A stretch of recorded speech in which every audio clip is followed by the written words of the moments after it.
Gusti Yesus dicaosi kitab Nabi Isayas, gulungan kitab dibuka, banjur maos perangan kang muni mangkene.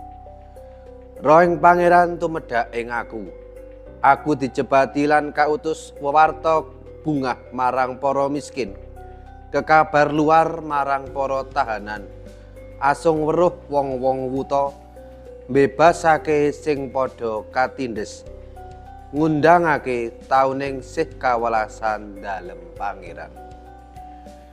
Rampung maos kitab digulung, diparingake sing padha ngladeni. Gusti nuli lenggah lan kabeh wong sak sinagoga maspadakake panjenengane. Gusti wiwit ngandika, dina iki sabdaning kitab suci kaleksanan trep kaya sing kok rungu. Mekaten sabda dalem Gusti. Halo para sedulur bolo-bolone Sang Kristus.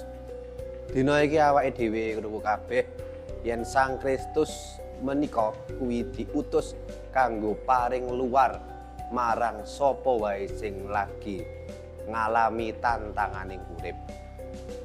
Pramila, ayo sing lagi ngrasakake tantanganing urip, do nyedhaka Gusti Yesus, aja malah ngadoh, malah golek dalan pintas sing ketoke cepet ananging nang tembe mburine mengko hasile iso ora apik, malah tambah jerumuske awake dhewe mlebu ana ing juranging pepeteng.